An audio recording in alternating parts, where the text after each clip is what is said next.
자, 우리가 아마 첫 시간에 이야기를 했을 것 같은데, 전기 파트 첫 시간에. 우리가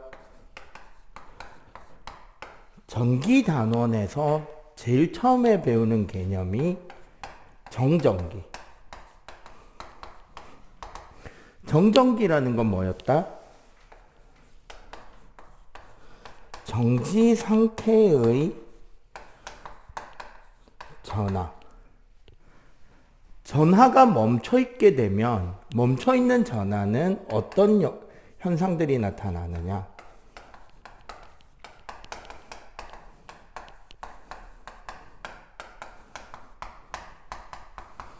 전하와 전하 사이에 인력과 청력이 일어나죠. 맞지? 여기에 대한 걸 우리는 정전기라고 합니다. 그 인력과 청력에 의해서 물체가 서로 들러붙거나 떨어지고 접근하거나 밀어내게 되고, 그 과정에서 추가로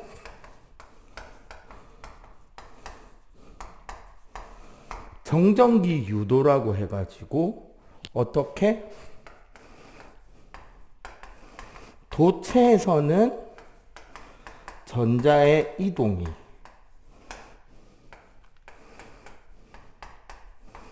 부도체에서는 보통 분자가 회전하면서 양쪽의 극이 나뉘어지는 거죠. 정전기 유도라는 거는 대전체가 접근해서 가까운 쪽은 반대극, 먼 쪽은 같은 극으로 극성이 나뉘게 되는데, 그 이유가 도체일 때는 전자가 이동해서 부도체일 때는 분자가 회전하고, 특히 가까운 쪽이 반대극이 되기 때문에 어떤 특징이 나타난다?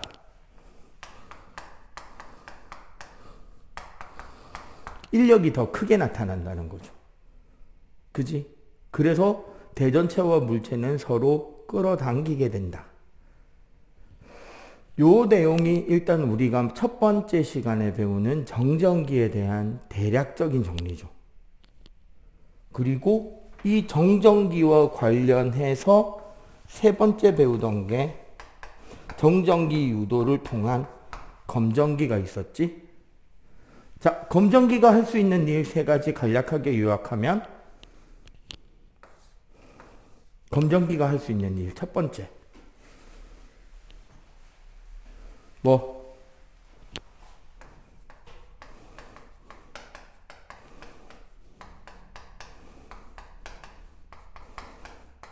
이 물체가 대전체인지 아닌지 알아볼 수 있다 그랬죠? 두 번째, 대전체의 세기를 상대적으로 비교할 수 있다 그랬지? 맞죠? 세 번째는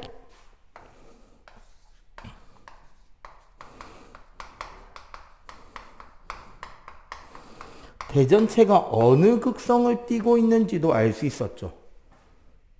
맞지? 세 번째를 하기 위해 필요했던 것은 미리 대전시켜둔 검전기였다는 거 기억나죠?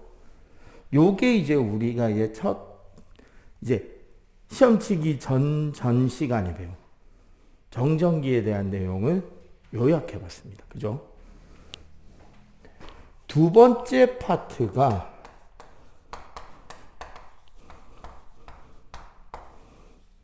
회로 파트예요. 전기 회로 파트는, 자, 우리가 정전기는 전하가 정지 상태에 있을 때 나타나는 거였죠. 맞지? 얘는 뭐다? 회로라는 것은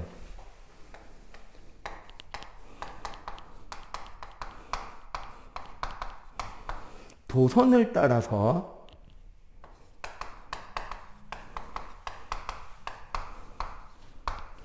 전하가 자연스럽게 이동할 수 있도록 하게 해주는 겁니다. 그리고 이렇게 전하가 이동하는 개념을 전류. 이렇게 전하가 이동할 수 있는, 전하가 이동하는 원동력, 전하를 흐르게 할 수 있는 힘이 뭐? 그렇죠. 전하. 그리고 그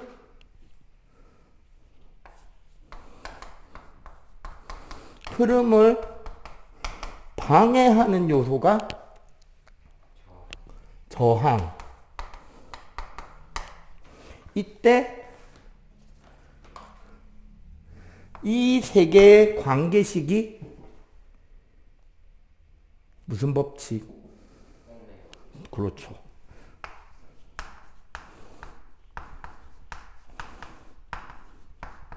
오음의 법칙. 이거를 위해서 우리는 보통 배우는 게 전하라는 개념.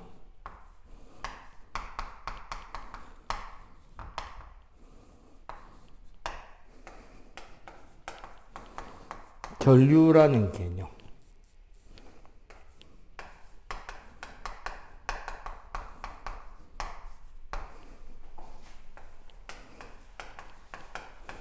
전하.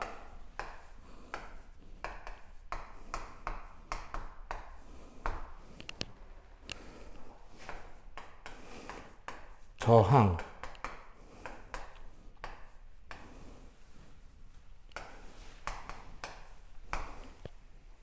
그리고 원래 중등에 안 나올 것 같아서 내가 조금 소홀하게 덜 가르쳤던 부분이 사실 있어요. 현재 중등에는 원래 없는 부분이라서. 원래 3학년에 가 있는 부분인데 너희 학교 선생님이 냈어요. 너희 학교 선생님이 냈어, 서술형에. 물론 언급이 될 수는 있어요. 중등 범위에 언급이 될 수는 있는데 그게 원래 나오면 안 되는데 나온 게 있어. 계속 가르칠 겁니다. 전력.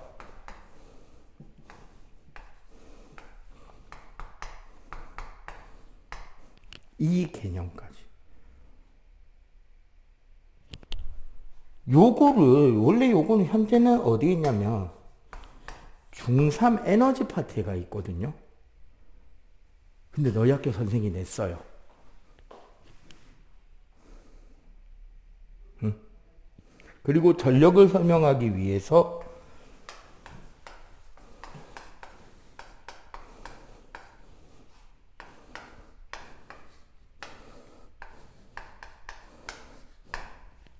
요런 것들을 쭉 배울 겁니다, 오늘. 그러고 다음 주에는 전자기라 해가지고 전류에 의한 자기작용을 배우게 될 거고요. 알겠죠? 자, 요거 간략하게 정리. 지금 칠판에 있는 거. 자, 전기 기호부터 봅시다.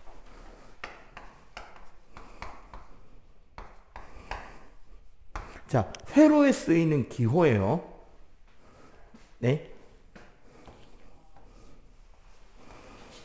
자, 요게 우리가 소위 말하는 전지입니다.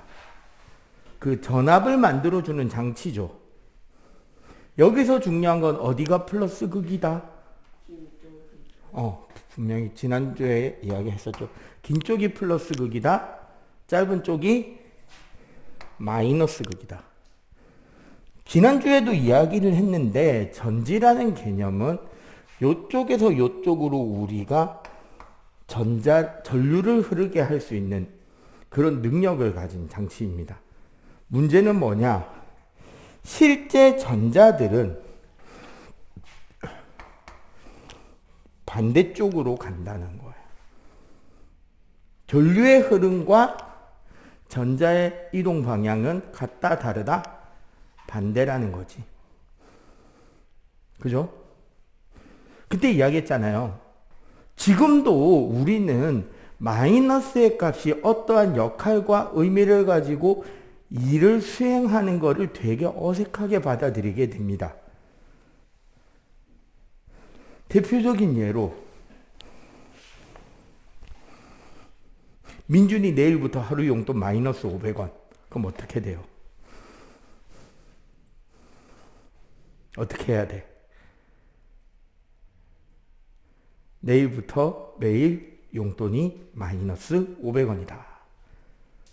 어떻게 해야 되죠, 이러면?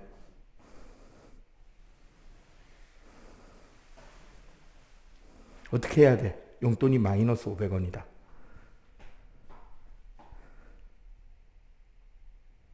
생각이 돼? 이해가 돼? 상상이 돼? 되게 중요한데. 어떻게 하면 되는지 가르쳐 드릴까요? 아침에 학교 가는 길에 현관에서 바지 주머니에서 500원짜리를 꺼내서 어머니 손에 딱 쥐어드리고 어머니 용돈 감사합니다 하고 학교로 가면 돼요.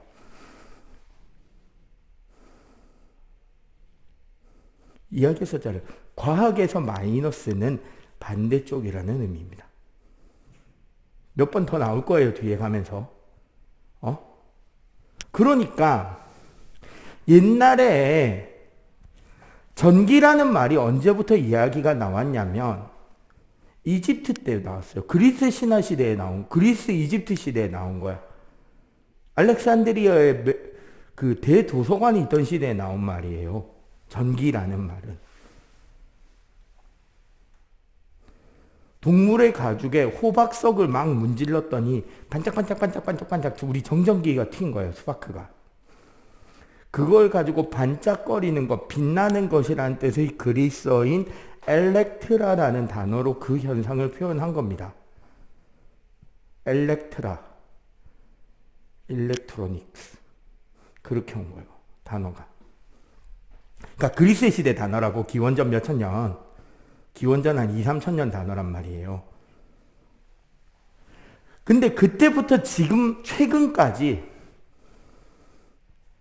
전류는 플러스가 움직이면서 어떤 에너지로서 일을 수행하는 거라고 생각을 해왔다는 거죠. 왜? 마이너스가 움직이는 거 이상하잖아. 방금 이야기했잖아요. 용돈 마이너스 500원이다. 아니면 이런 건 어때? 온라인 게임 같은 거에서 막 내가 괴물들한테 막 두드려 맞고 있어서 뒤에서 힐러가 내 피를 채워주는 마법을 써. 회복량 마이너스 1200. 죽으란 소리죠, 이건. 맞지? 맞잖아. 마이너스 1200이면 데미지잖아, 이거는. 힐이 아니라. 마이너스가 움직이면서 어떤 역할을 수행한다는 게 되게 받아들여지기 힘들었다는 거예요. 그런데 과학기술력이 발전하면서 실제 뭐가 움직이는지를 확인했더니 전자가 움직이는 거예요. 왜? 핵은 무거우니까. 원자핵은 크고 무거우니까 못 움직이고 실제 그 안에서 전자들이 돌고 있었다는 거지. 어떻게? 반대쪽으로. 그래서 기억을 좀 해 주셔야 되고요. 스위치 어차피 거의 안 쓸 겁니다. 자, 전류계 전압계.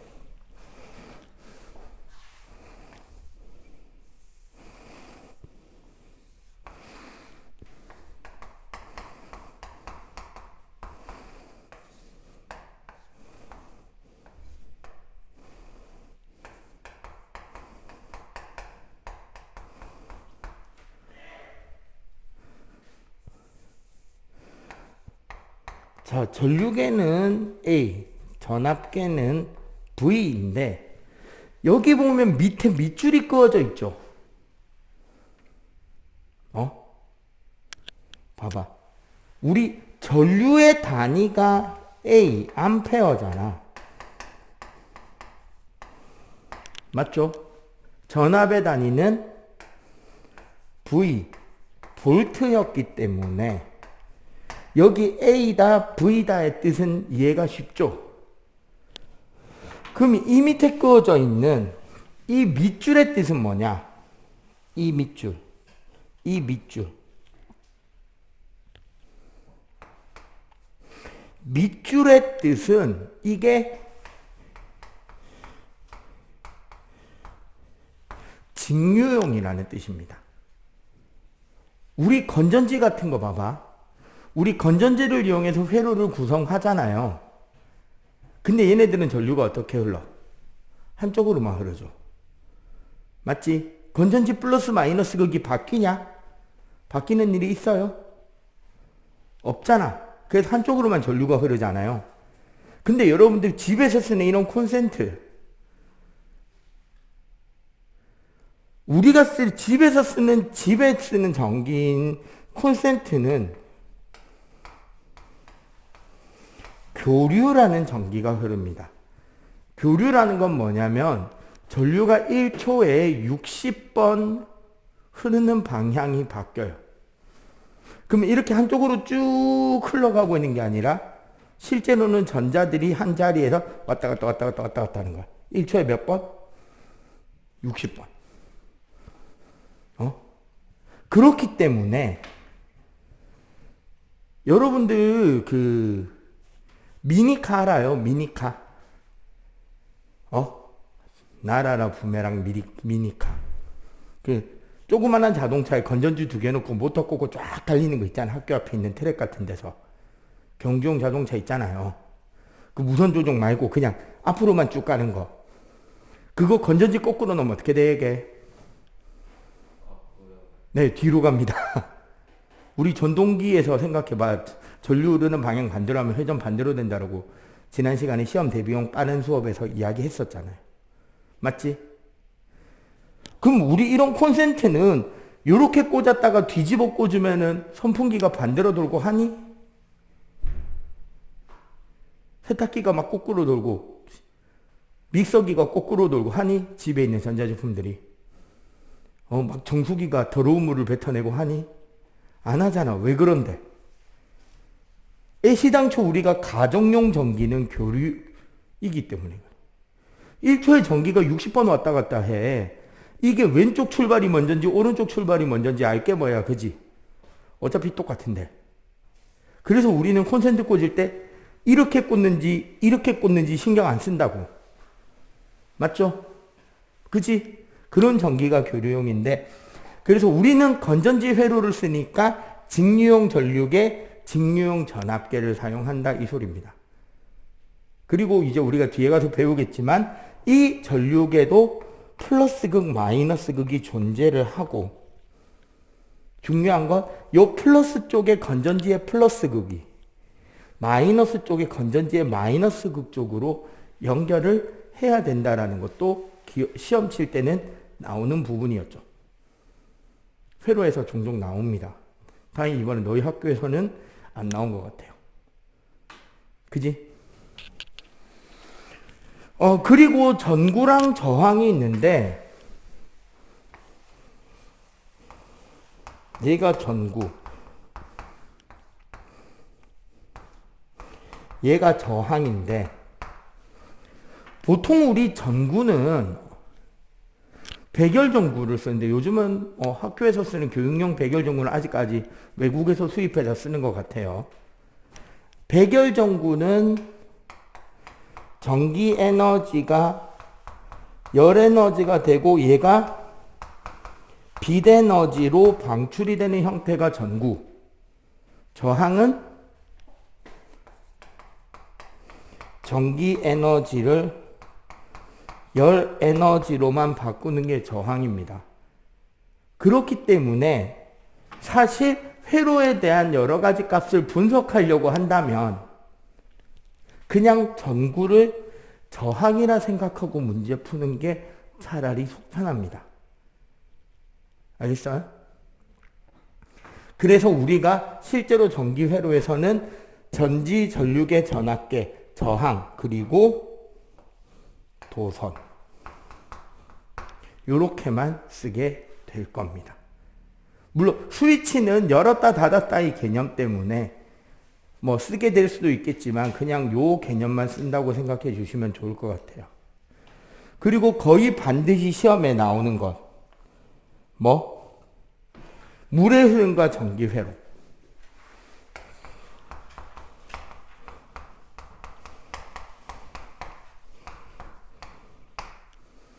자, 물의 흐름과 회로에서요.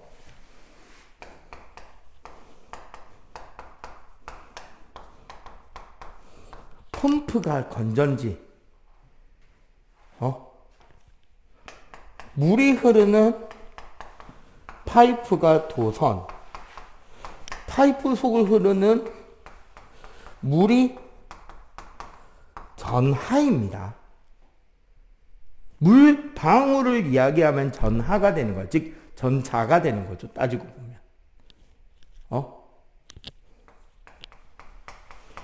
유속. 물이 흘러가는 빠르기, 속력. 얘가 뭐다? 전류가 될 거예요.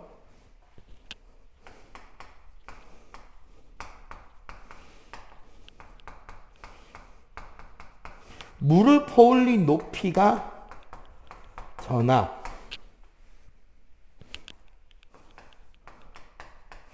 물레 방아가 전구 혹은 저항이 되겠죠. 오케이? 그리고 여기 없지만 밸브가 스위치가 될 겁니다. 자, 요렇게까지 빨리 정리. 차근차근 하나하나 한번 정리해 가 봅시다. 자.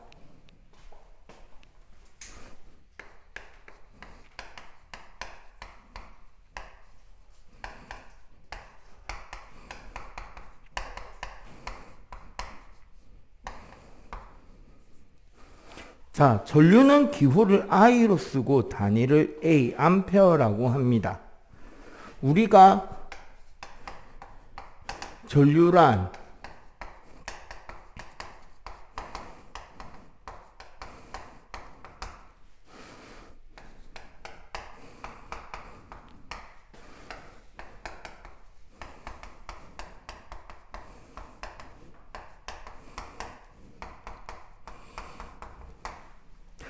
도선의 한 지점을 지나는 단위 시간당의 전하의 양을 우리는 전류라고 합니다.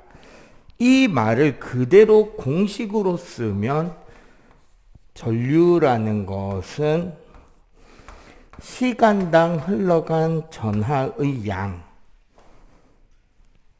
그 말은 시간당 흘러간 전자의 개수라고 생각하면 돼요.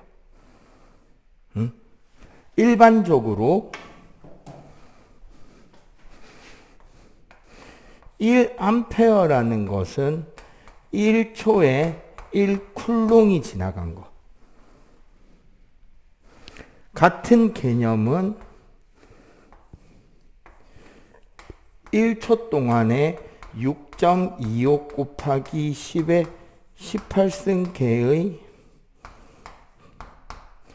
전자가 흘러가는 것을 우리는 1암페어라고 합니다. 즉, 우리가 일반적으로 말하는 도선이 있잖아. 맞죠? 이런 도선은 기본적으로 금속이기 때문에 양이온들과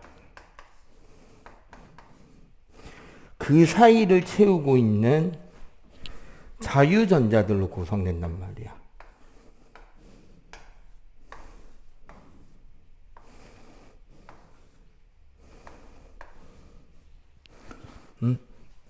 얘네들이 예를 들어서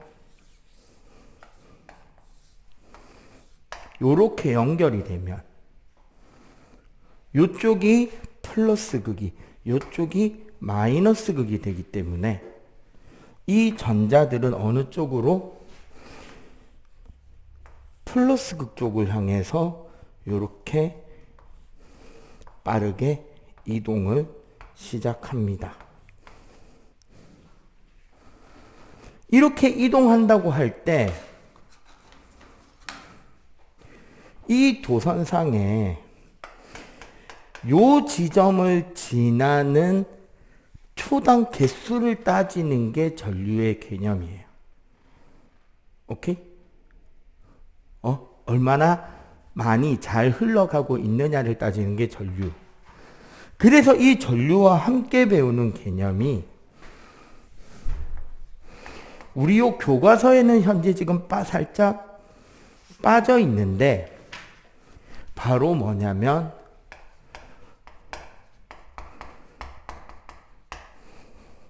전하량 Q입니다. 요게 현재 중등 과정에서 빠져 있는데 요거 배워야 돼요. 설명할 때는 빠르게 이야기는 하고 지나갔지만 단위가 C 쿨롱입니다. 우리 전기력 단위가 전기력 공식이 있었잖아요. F는 K의 R 제곱분의 Q1 Q2. 그 공식의 이름이 쿨롱 법칙이에요. 전기력을 우리는 그래서 쿨롱 힘이라고도 합니다. 그러니까 요 전하량의 단위에 이름이 들어가 있겠다. 그죠? 사람 이름이에요. 전하량이라는 거는 그러면 해석이 어떻게 된다? 도선의 한 점을 지나간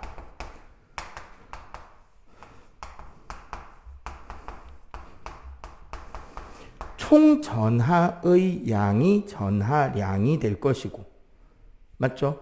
그러면 옆에 공식이 바뀌겠죠. 어떻게? Q는 I 곱하기 즉 전자 몇 개라는 뜻으로 나오겠죠. 그래서 1쿨롱은 1암페어 세컨드 6.25 곱하기 10의 18승계의 전자. 참고로 고등과정에 넘어가면 단위전화라는 걸 배워요.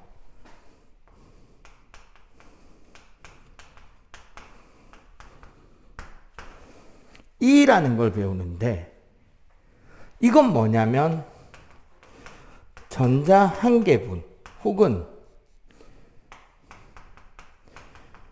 양성자 한 개의 전하량이라는 게 있어요. 이게 어떻게 되냐면 1E는 1.602 곱하기 10의 마이너스 19승 쿨롱이거든요. 어차피 이거 여러분들한테 값을 주게 되지 외워서 대입하라고 하진 않아요. 고등과정에 가더라도. 근데 뜻을 알고 있으면 좋다는 거지. 얘가 결국 무슨 소리냐면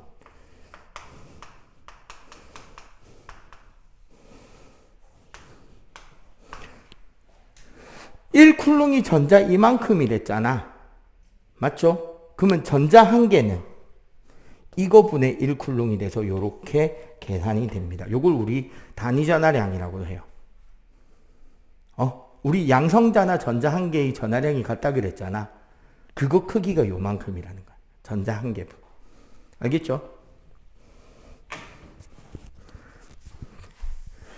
요거와 관련해서 3.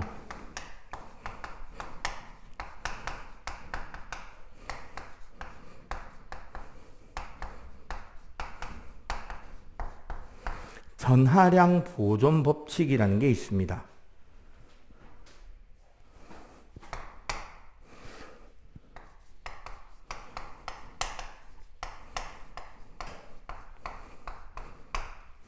전기 회로가 하게 되는 일, 즉 뭐다?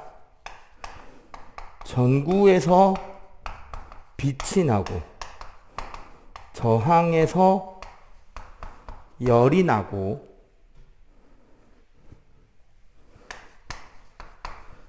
전동기가 회전하게 되는 것.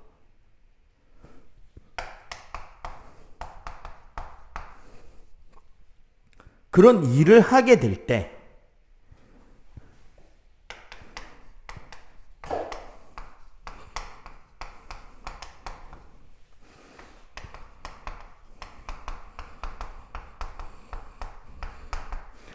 실제로 사용되는 에너지는 전하가 소비되는 게 아니고, 즉 전자가 줄어드는 게 아니고, 전자 개수가 없어지는 게 아니고, 그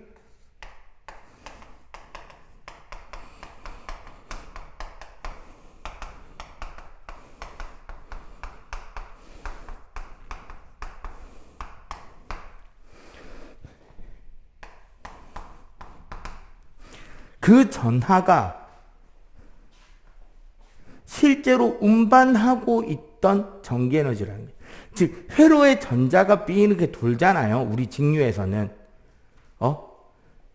이 움직이고 있는 전자가 사용되고, 그래서 나올 수 있는 전자를 다 써서 배터리가 수명이 다하는 게 아니고, 그 배터리가 하는 일은 얘네들이 삥 돌 때 걔네들한테 에너지를 넣어줄 수 있는, 펌프가 물을 퍼올리듯이 에너지를 이렇게 높여줄 수 있는 에너지량이 다 돼서 전기가, 이제 배터리가 끝나는 거예요. 오케이? 그래서 전자가 실제로 소비되는 게 아니라는 거지. 그렇다면 봐봐, 여기 저항이 하나 있잖아. 그렇다면 봐봐, 여기에 들어가는 전류가 10쿨롱이었다 쳐요.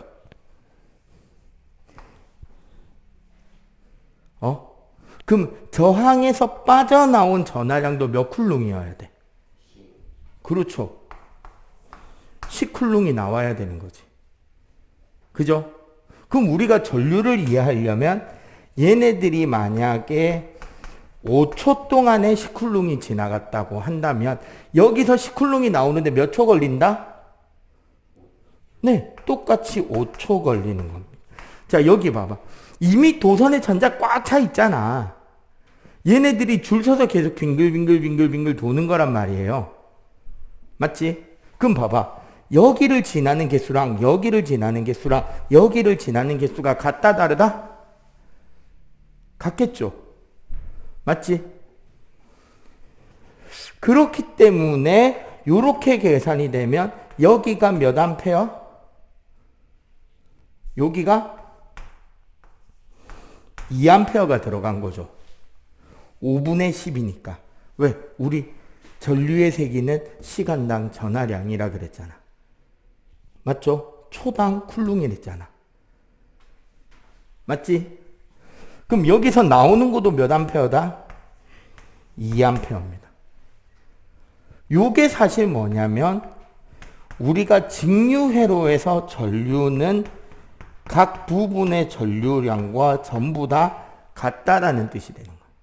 저항을 지나도 전류는 줄어든다, 줄어들지 않는다? 않는다. 대신에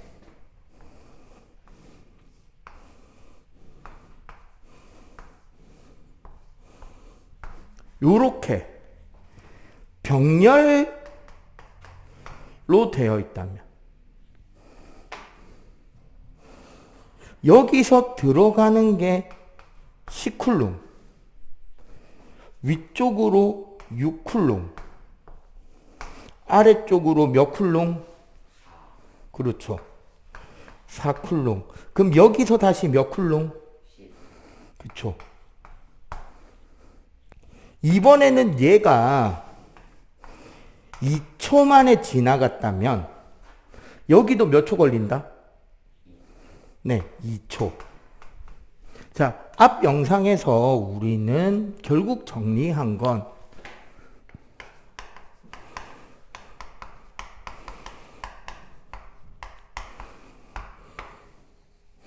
전하량 보존이라는 개념을 통해서 어떻게 된다?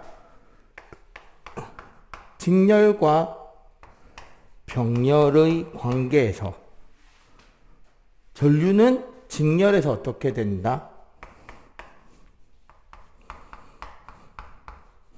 모든 곳에서 전류의 세기가 어땠다? 균일했죠.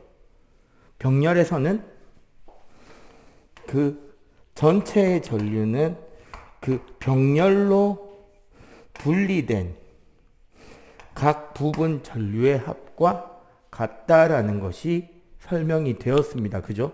그 이유는 결국 전하가 흘러가는 양에 변화가 없기 때문인 거죠.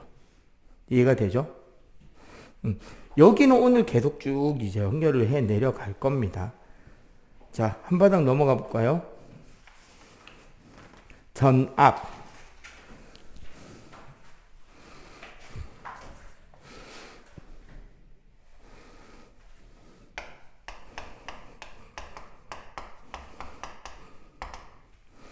자, 전압이라는 말은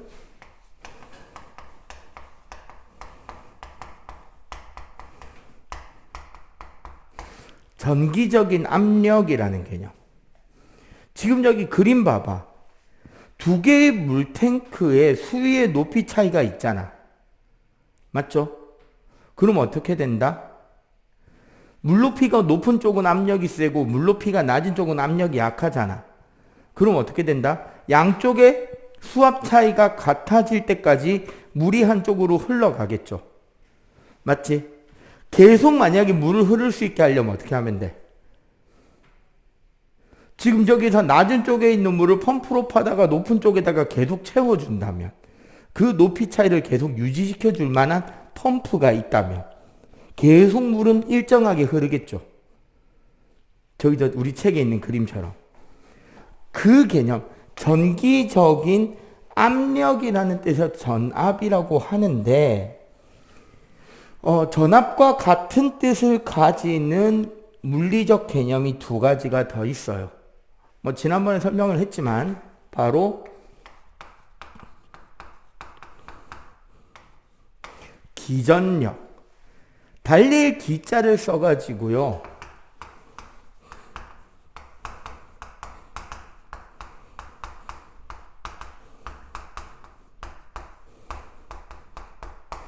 전하를 흐르게 하는 능력이다라는 것을 기전력이라고 하고요. 그리고 전위차,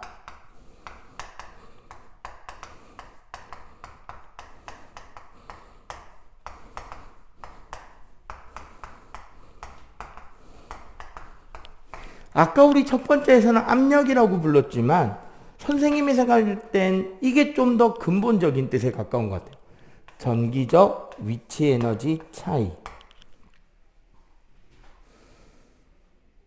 아까 우리가 전위라 해가지고요. 전자 한 개가 움직이는 전기 에너지의 크기를 전위라고 합니다. 사실은 요 개념이 우리가 말하는 전위차예요.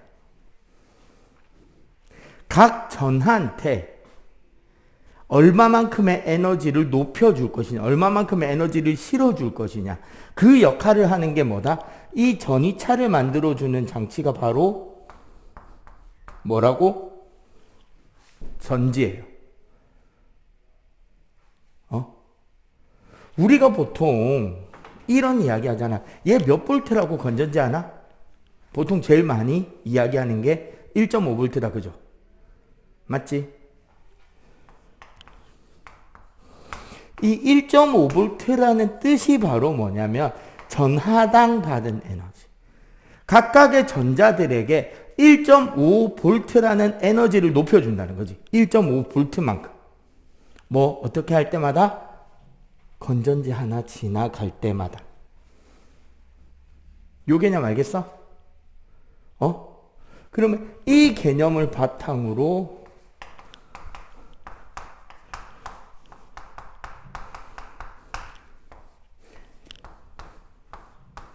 건전지 두 개를 직렬 연결하면 몇 볼트? 여기서 이쪽까지 몇 볼트 올라가? 그쵸, 3볼트. 세 개를 직렬 연결하면 4.5볼트.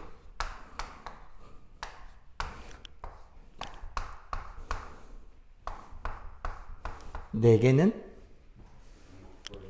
6볼트. 쭉 증가할 수 있겠죠. 따라서 이렇게 연결하는 걸 우리가 직렬 연결이라고 하고요. 이런 직렬 연결의 경우 어떻게 된다?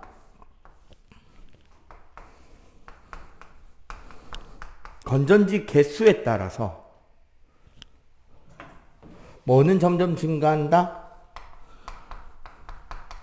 전압은 계속 증가하죠. 하지만 그 수명은 몇 개일 때와 똑같다? 한 개일 때와 수명이 같다는 거예요. 오케이?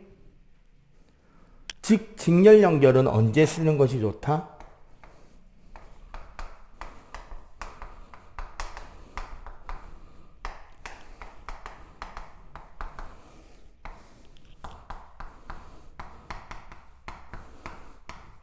큰 전압으로 전기와 관련된 강한 힘, 강한 에너지를 뽑아낼 때는 건전지를 어떻게 연결해야 된다? 직렬로 연결해야 되겠죠. 오케이? 자, 그렇다면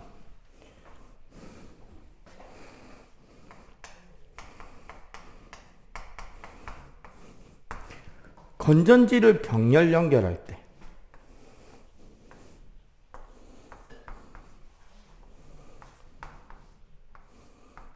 이렇게 연결하는 게 병렬 연결이잖아. 그럼 봐봐. 여기 요 지점, 보라색인 요 지점하고 자, 여기 두 군데 사이 차이가 1.5V죠. 여기는 주황색, 여기는 보라색이는 거 맞지? 여기랑 여기 차이도 몇 볼트 차이 나죠? 여기 보라색, 여기 주황색이니까 1.5V 차이 나죠. 맞지? 근데 여기는 다 저항이나 전지가 없으니까 다 같은 위치잖아.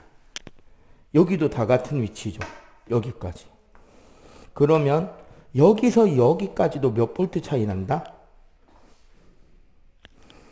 1.5V 차이 나는 거야. 즉, 병렬은 아무리 연결을 쭉 해 간다고 하더라도 어떻게 된다?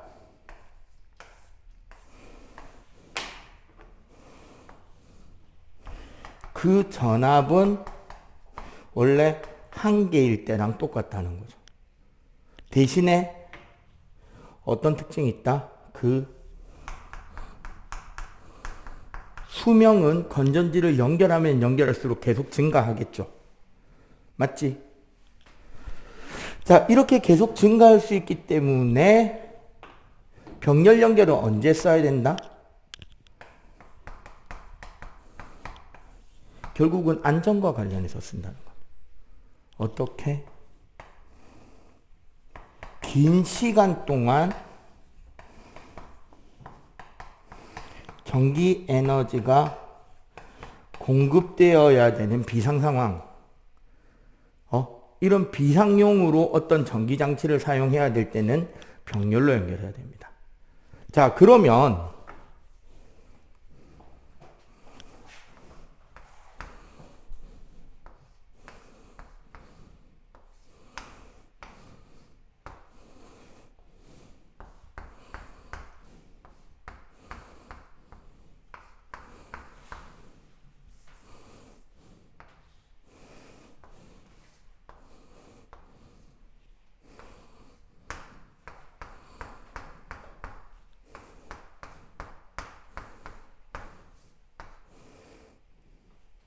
요거 몇 볼트게?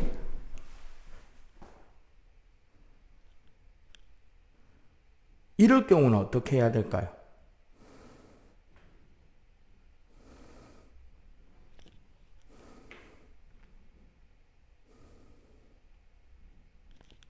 자, 요렇게 하면 됩니다. 봐봐.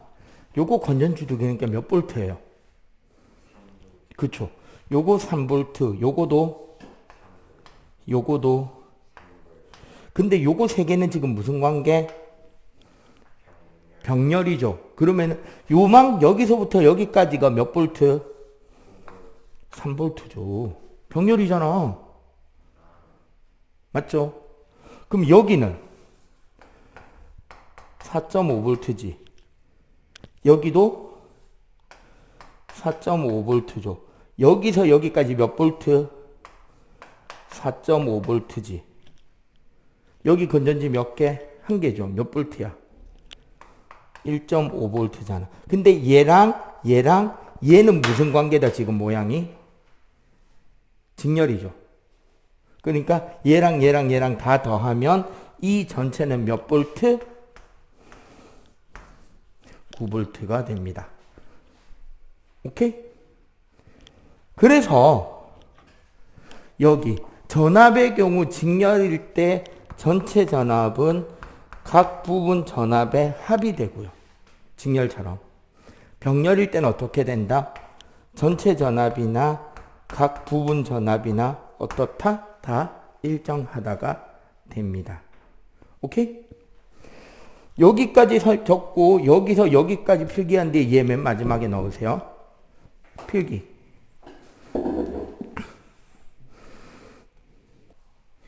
자, 직렬과 병렬에서 전류의 경우, 직렬은 각 부분 전류가 모두 다 같고 병렬일 땐 전체 전류는 각 부분 전류의 합이었다. 전압의 경우 전압은 직렬에서 각 부분 전압의 합계로 나타나고 병렬일 때는 각 부분 전압은 전체 전압과 같았다. 이제 저항에 대해서 이야기를 할 건데요.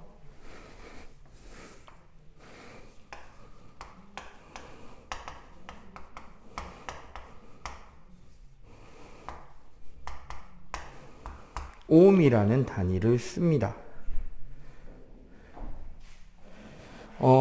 우리 지금 요 교재에는 저항에 대한 설명이 저기 92쪽에 나오는데 웃기게도 앞에 옴의 법칙이 먼저 나오고 저항에 대해서 뒤에 나와요. 저항이라는 것은 첫 번째로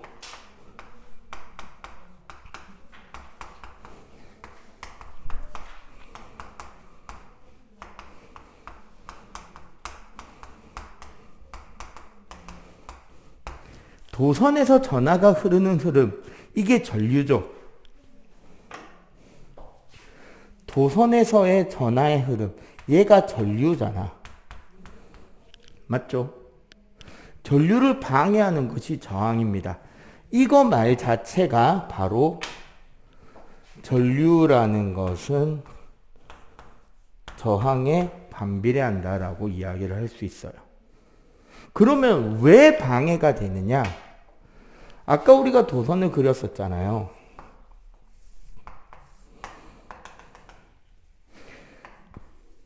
도선이라는 것은 결국 양이온들과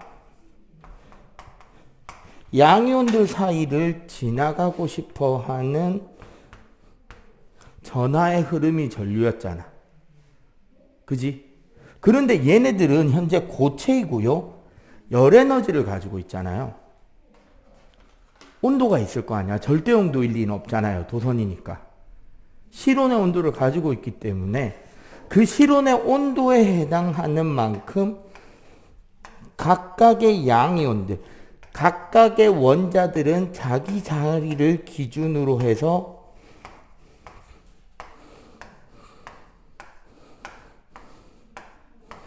바로 뭐 하냐면 열진동을 해요. 막 흔들리고 있는 거야. 그런 흔들리는 양이온들 사이에 전자가 지나가다 보면 무슨 일이 생긴다? 충돌에 의해서 전자가 흘러가는 것이 방해가 되겠죠. 그지? 막 장애물 같은 거, 좁은 그 통나무 다리 같은 거 지나면서 막 앞에서 막 흔들흔들하는 장애물 있고 하면은 박자 맞춰서 피해가면서 지나가야 될 거 아니야. 그지? 그거랑 같단 말이에요. 그래서 이렇게 우리가 저항을 보게 될 때 실제로 그래서 저항의 크기는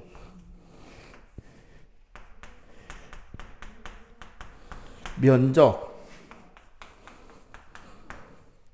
면적에 반비례합니다. 왜냐하면 면적이 넓잖아. 그럼 실제로 더 많은 전자들이 한 번에 지나갈 수 있게 된단 말이에요.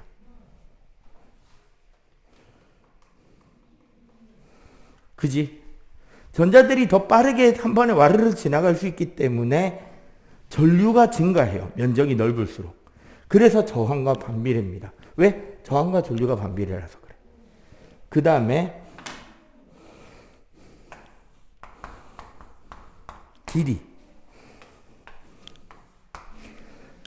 길이가 길면 길수록 어떻게 돼요? 부딪힐 확률이 늘죠. 맞지? 그렇기 때문에 저항은 길이에 비례합니다. 문제는 얘네들을 계산시키기 위해서 등식으로 만들기 위해서 들어가는 얘가 비저항이라는 개념이 들어가요. 자, 우리 92쪽에 왼쪽에 잠깐 한번 볼래요? 92쪽에 보면 맨 위에 금, 구리, 알루미늄, 텅스텐, 철, 저만용, 규소, 유리, 나무, 고무 쭉 뭐가 적혀 있다, 그지? 우리 파이탑 92쪽에 있는 저 물질들의 비저항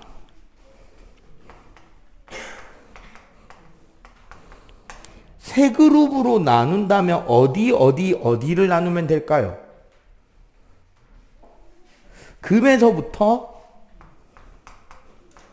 어디까지? 철까지.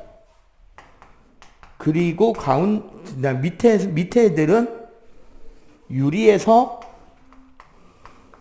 나무까지. 맞죠? 가운데 두 개가 뭐다? 저만륨과 규소죠.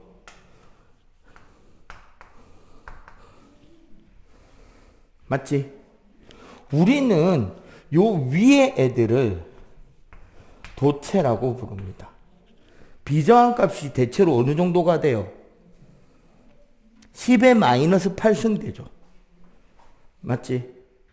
온도에 따라서 다른데 얘는 비저항 범위가 10의 마이너스 4승에서 10의 마이너스 12승 범위 정도까지 가요.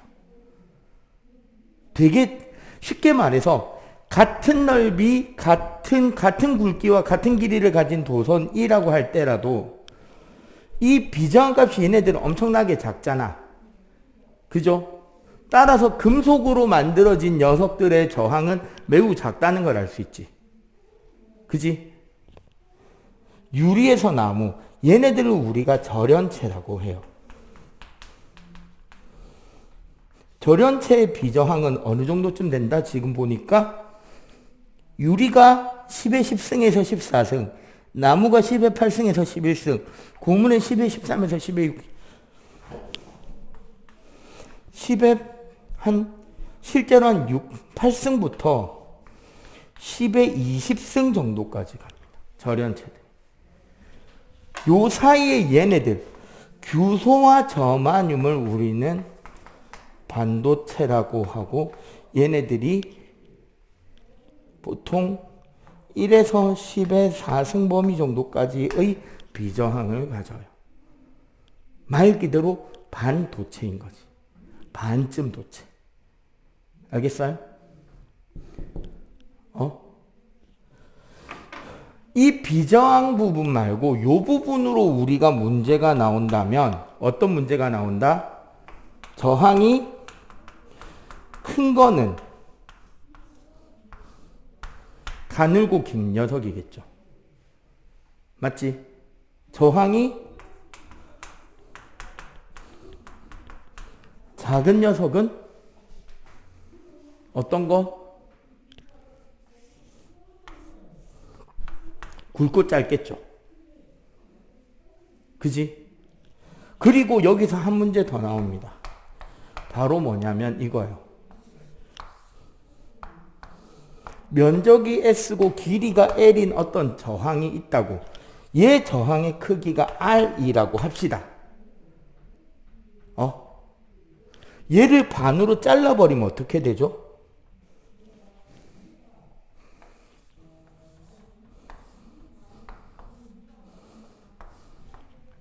면적은 2S가 되고 길이는 2분의 L이 될 거 아니야. 맞죠? 그럼 얘는 저항이 얼마가 된다? 네. 4분의 R이 되겠죠. 면적이 2배가 됐으니까 저항은 반. 길이가 반이 됐으니까 저항도 반. 반의 반이라서 4분의 1R이 되겠죠. 그럼 어떤 문제도 나올 수 있다?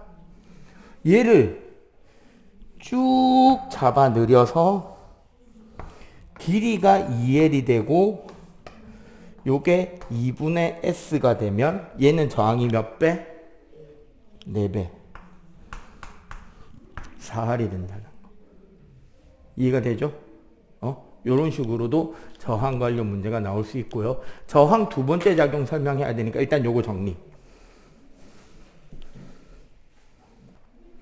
저항의 두 번째 파트는요.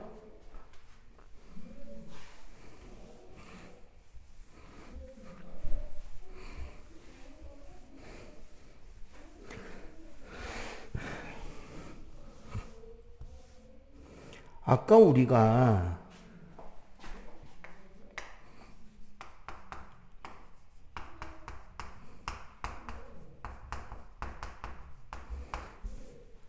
양이온과 전자가 충돌한다 그랬죠. 맞지?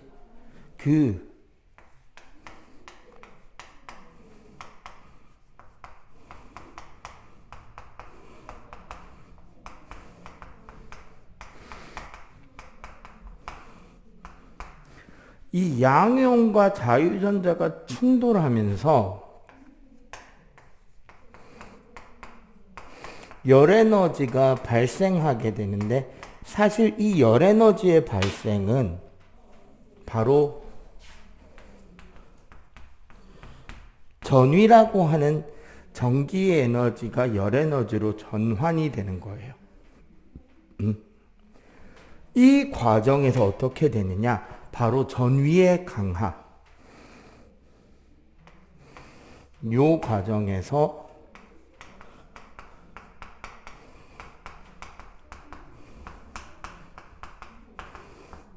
전압이 내려오게 됩니다. 아까 건전지의 역할이 전압을 올려주는 거랬잖아요. 맞지? 저항에서 이 전압이 내려오게 된다는 거죠. 얼마만큼? 저항의 크기가 R이고 전류의 흐름이 I일 때 여기서 생기는 전압 강화의 크기는 마이너스 I 곱하기 R만큼 일어나게 됩니다. 그래서 어떻게?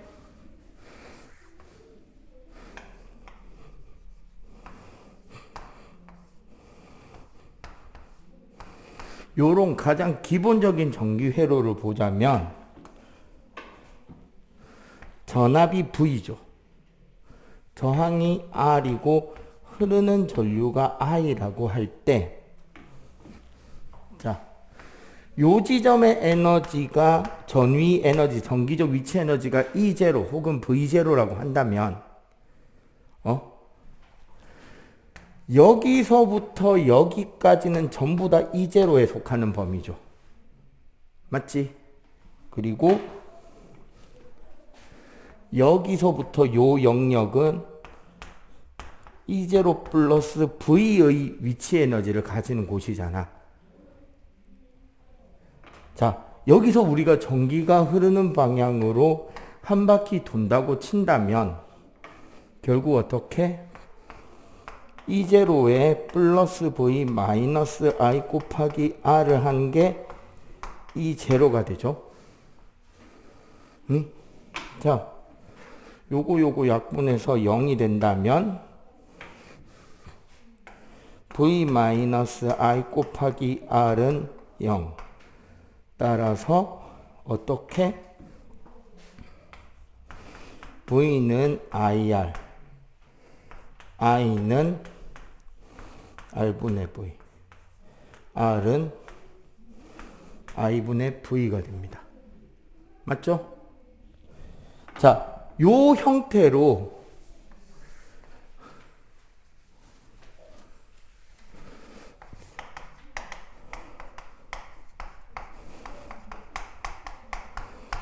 저항의 연결을 증명한다면요.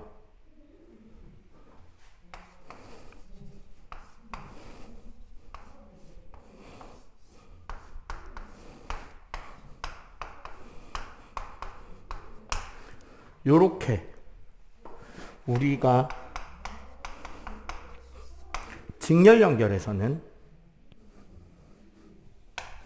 마이너스 IR1 마이너스 IR2는 0 맞죠? 응?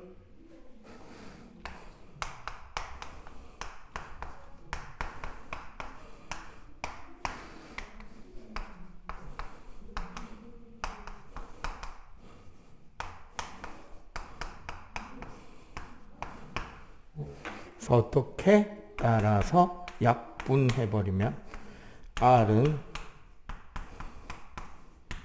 R1 플러스 R2로 나옵니다. 맞죠? 저항의 연결이 직렬해서 어떻게 된다? R2가 되죠. 응? 자,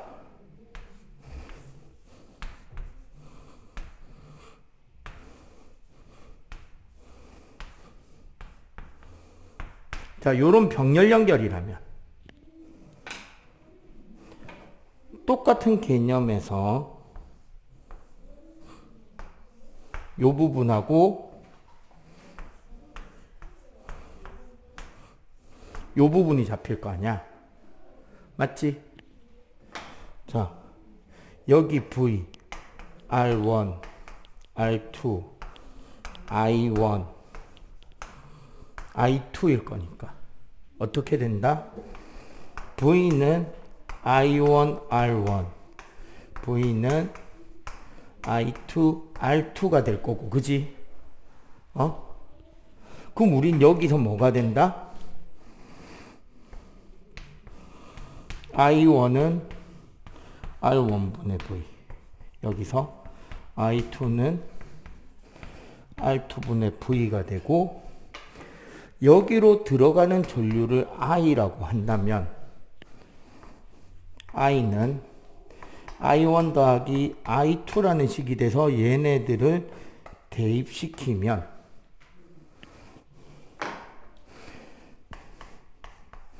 R1분의 V 더하기 R2분의 V가 I니까 R분의 V. 그래서 어떻게 된다?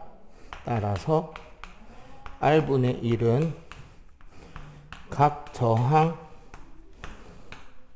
역수의 합계와 같아지죠. 그지?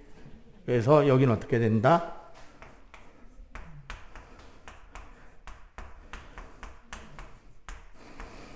요렇게 정리가 됩니다. 오케이? 필기.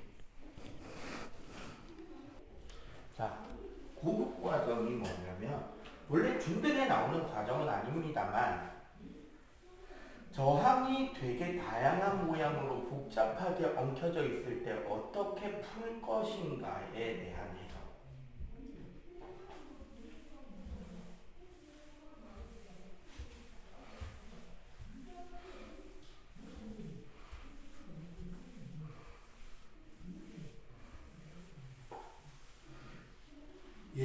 요즘에는 이게 거의 경시 레벨용 문제가 돼버렸어요. 옛날에는 그냥 중등 내신으로도 나왔거든요, 시험 문제가.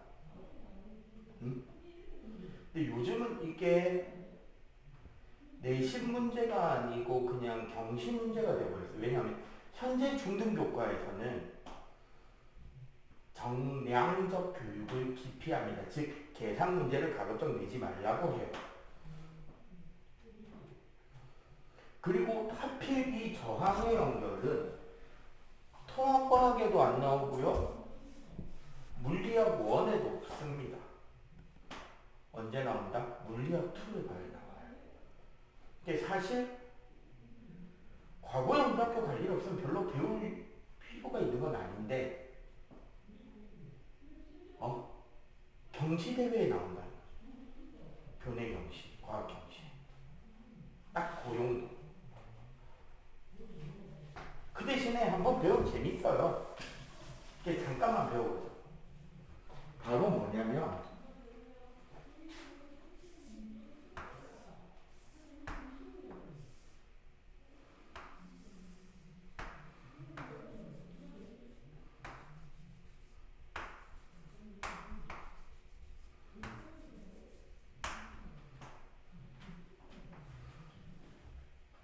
이 회로 전체 저항의 크기를 구하라. 걸 수 있어? 한 계단 이용. R이 모든 저항이 2옴이라고 할 때 얘도 2옴, 얘도 2옴, 얘도 2옴, 얘도 2옴, 얘도 2옴. 이 전체 저항의 크기를 구하라. 여기서 우리가 해야 될 건 뭐냐면 요런 거 하는 겁니다. 자, 요 지점 A, 여기 B, 여기 C, 여기 D. 요렇게 A, B, C, D 이름을 붙여요. 포인트마다. 그리고 어떤 생각을 하면 되느냐? 우리 도선은 저항이 있어요, 없어요? 물론 실제는 있겠지, 그지? 그런데 우리가 이런 전기 회로를 배울 때 도선의 저항은 어떻게 친다? 없다고 치잖아. 맞죠? 그래서 도선 부분은 고무줄처럼 쭉 잡아당기면 쭉 늘어난다고 생각해요. 그럼 봐봐. 얘가 어떻게 바뀌느냐, 회로가. 들어가서 A 지점을 기점으로 두 경로로 나누죠. 맞지? 하나는 밑으로 2옴짜리 저항 하나가 쭉 가죠. 맞지? 그리고 위로 가는 것도 2옴짜리 저항을 지나서 어느 점에 도달하죠? B에. 맞지? B에서 다시 회로는 어떻게 된다? 두 경로로 나뉘죠. 맞지? B에서 하나는 저항 한 개, 하나는 저항 두 개의 경로가 되죠. 맞지? 그리고 요 부분이 D가 돼요.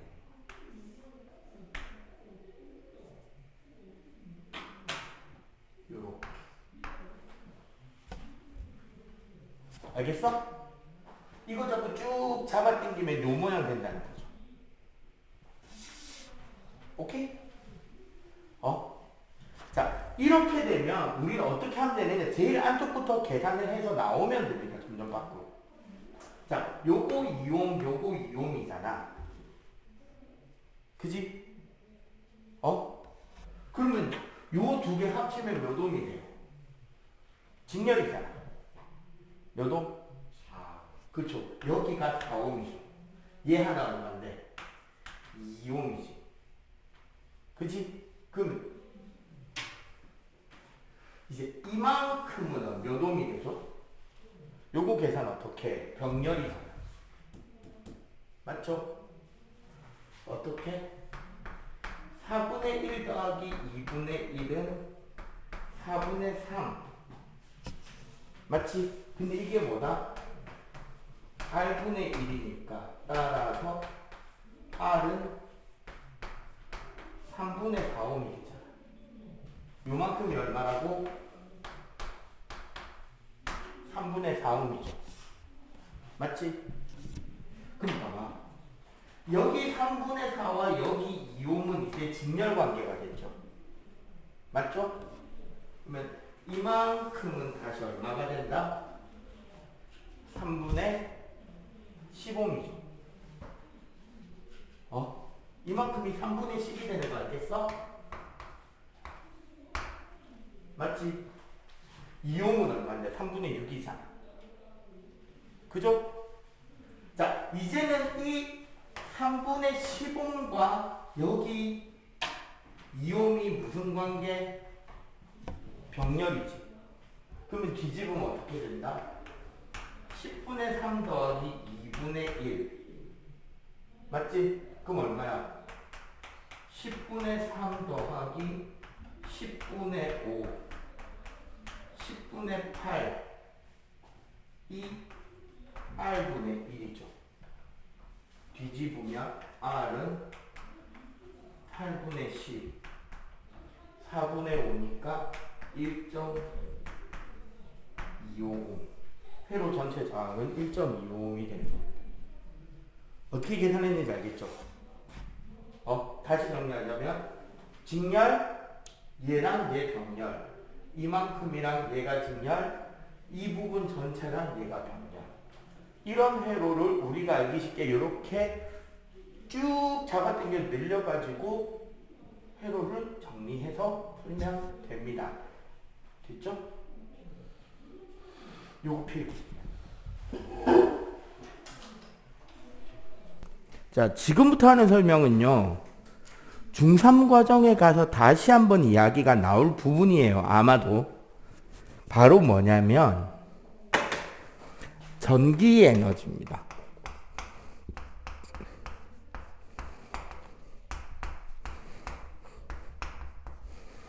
회로에서 소비되는 사실 소비가 되었다는 말의 뜻은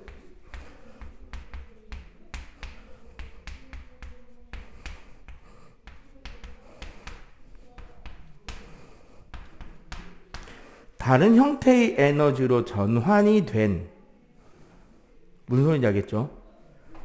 다른 에너지로 전환된 총 에너지량인데요. 아까 우리 뭐가 있었냐면 전이라는 거는 단위 전하당 받아가는 전기 에너지다가 있었다. 그지? 맞죠? 그러면 요식 때문에 뭐가 된다? 총 전기 에너지량은 Q 곱하기 V죠. 맞지? QV라 해도 뭐 V 곱하기 Q라 해도 되고 V 곱하기 Q로 씁시다. 전하 곱하기 전하인데 우리 여기에 뭐가 있었냐면 아까 전하량은 뭐 곱하기 뭐였죠? 전하의 양은 전류 곱하기 시간이었지. 여기에 Q는 I 곱하기 T가 들어가기 때문에 뭐가 된다? V 곱하기 I 곱하기 T가 됩니다. 이게 무슨 소리냐?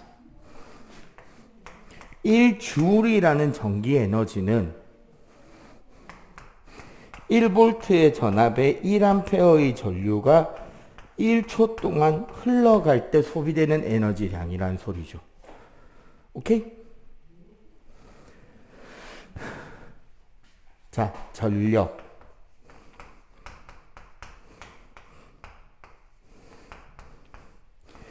시간당 소비하는 전기 에너지량을 전력이라고 합니다. 전력의 단위는 와트예요. 여기서 말하는 와트라는 사람은 그 증기기관의 아버지 제임스 와트입니다. 제임스 와트는 증기기관이라는 걸 처음 만들어내고 증기기관의 성능을 이야기하기 위해서 말의 힘으로 설명을 했던 거죠. 이 기관 한 대가 할 수 있는 일이 말 몇 마리가 할 수 있는 일의 양과 같다. 그래서 마력이라는 단위와 이 전력, 인률 다 같은 단위를 쓰게 됩니다. 아까 전기에너지 공식은 전압 곱하기 전류 곱하기 시간이었잖아. 맞죠? 약분이 되네. 그래서 전압 곱하기 전류입니다. 무슨 소리냐? 우리 이제 회로의 각 저항에 흐르는 전류의 양을 계산할 수 있잖아요. 옴의 법칙을 활용하면. 그지? 그리고 그 전류와 거기에 걸리는 전압. 그래서 얘는 I 제곱 R이 되거나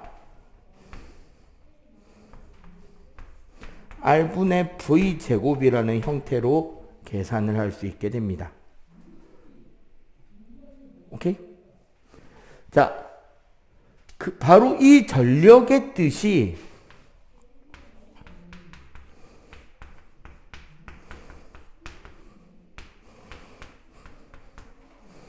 단위 시간당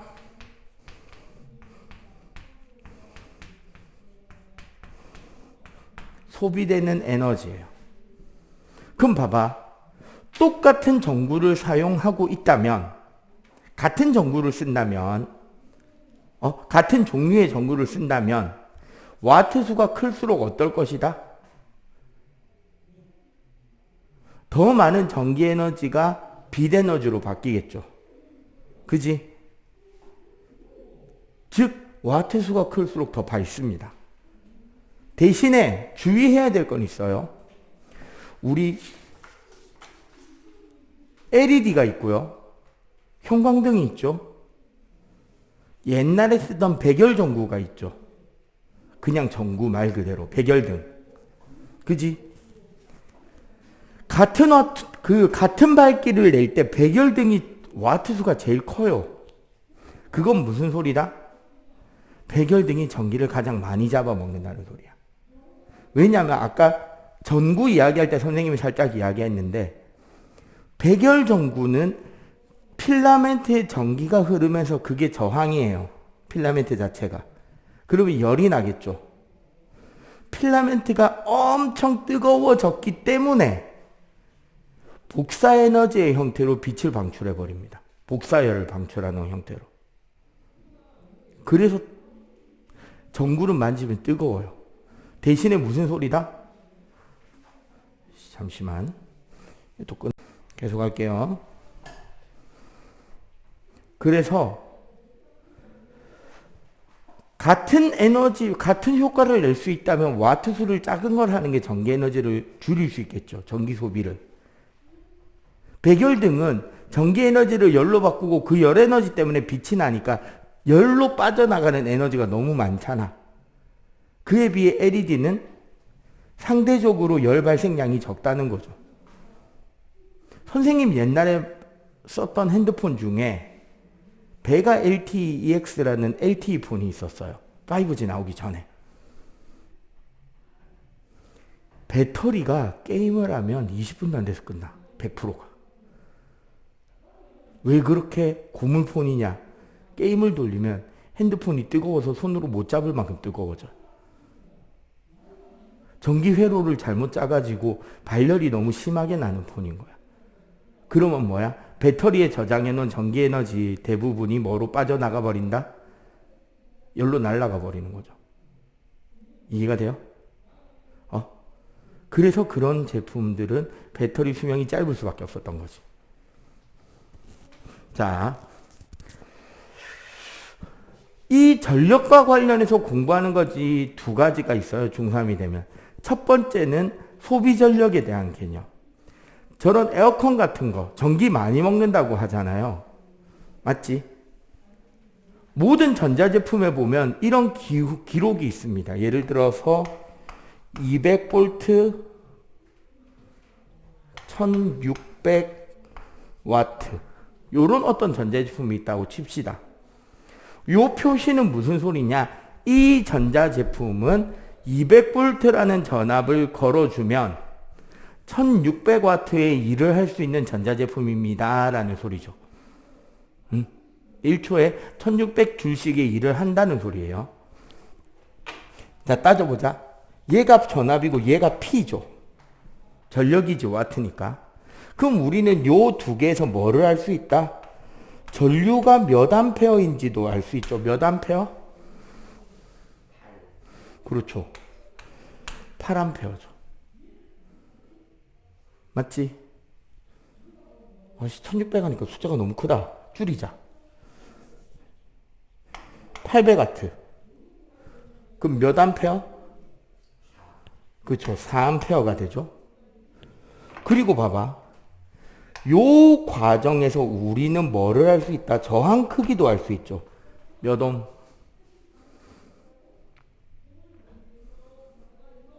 R은 I분의 V.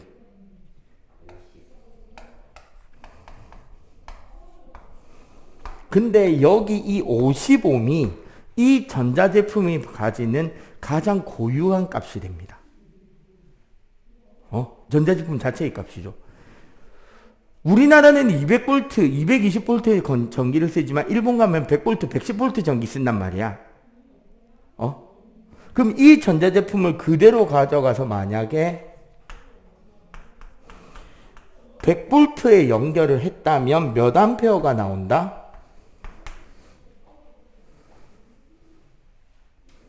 전류가 몇 암페어? 50옴짜리를 100V에 꽂으면 I는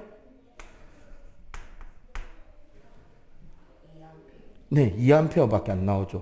그러면 이 전자제품은 P는 몇 와트? 200와트가 돼버리죠.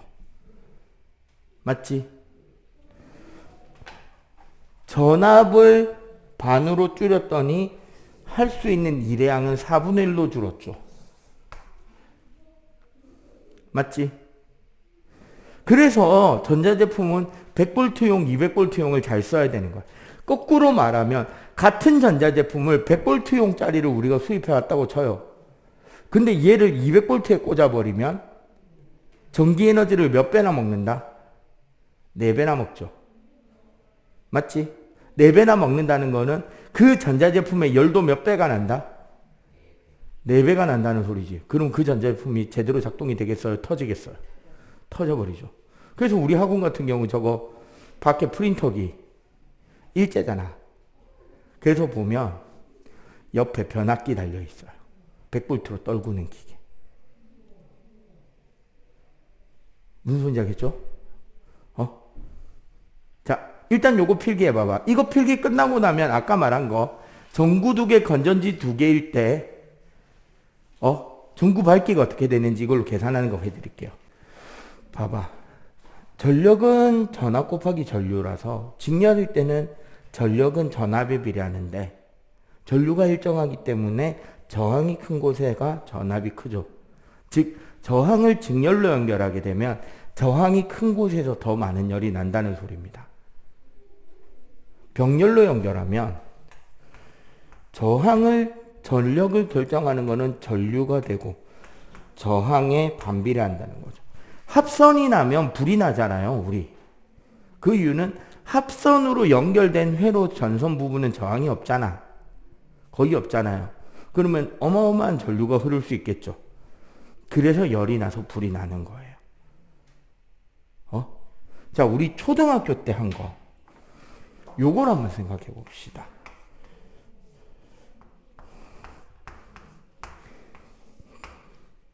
결국 전구도 저항이란 말이야. 맞죠? 여기에 올라가는 전류가 있고 여기에 전압이 있으면 여기에 전류는 V, 전류는 I, R이 될 거 아니야. 우리 건전지 한 개 전압을 V0라고 한다면 V0일 거고 저항일 때 전류가 I0가 되면 V0, I0가 P0라고 이야기를 한번 생각을 해두자고. 그지? 자, 그러면 요거 한번 봅시다.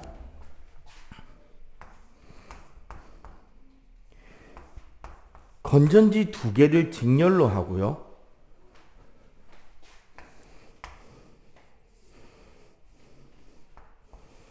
전구 2개를 직렬로 했을 때.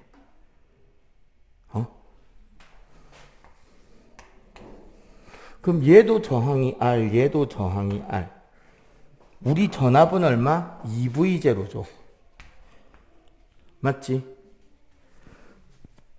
근데 저항이 얼마다? 2R이잖아. 맞죠? 그러면 전류는 얼마가 되느냐? I0가 돼요. 왜? 여기 V0 R일 때 I0잖아. 맞지? 그럼 여기 봐봐. 저항이 R이고 여기 흐르는 전류가 I0. 여기도 흐르는 전류가 I0가 되니까 여기는 전압이 V0, 여기도 전압이 V0가 되죠. 맞지? 그럼 봐봐. 얘 얼마예요? 각각의 전구는 P0의 전력 소비가 일어나잖아. I0, V0니까. 맞지?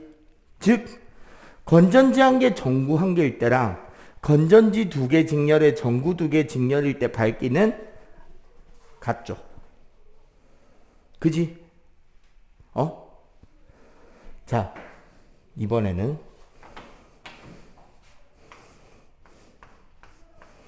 건전지 두 개가 직렬인데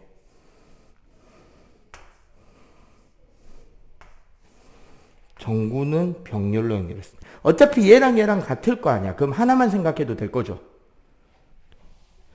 여기 전압이 2V0면 자, 여기 2V0 전압이 걸리죠. 근데 저항이 얼마야? R이잖아. 맞지? 그럼 전류는 얼마가 흘러요? 2I0가 흐르겠죠. 그지? 맞죠? 저항이 같은데 전압이 2배야. 그럼 전류도 2배일 거 아니야. 그러면 여기 전력은 얼마가 돼요? 4P0가 되죠. 그럼 얘 여기도 4P0가 되겠지. 맞죠? 얘도 즉 밝기가 몇 배다? 얘의 4배나 되죠. 이해가 돼요? 자, 그럼 이번에는 전지를 두 개의 병렬로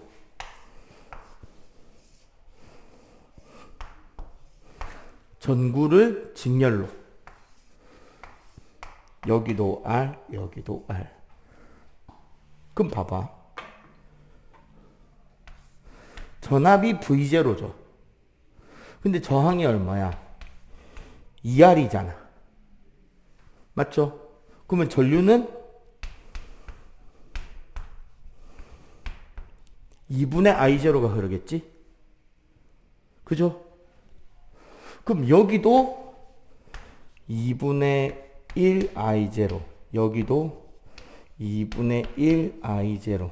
그러면 각각의 전구에 걸리는 전압은 여기 전압 V0에 반씩 걸려야 될 거 아니야? 저항이 같으니까.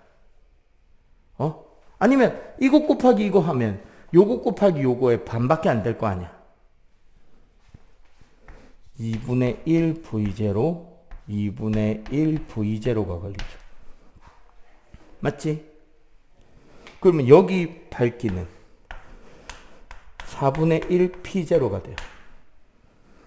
얘랑 얘랑은 밝기가 같은데 얘는 4분의 1밖에 안 나오는 거야. 얘는 4배나 되고. 오케이? 자.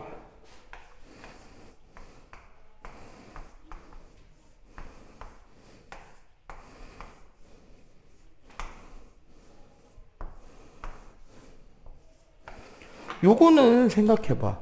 어차피 전압 V0죠. 얘 저항 R이지.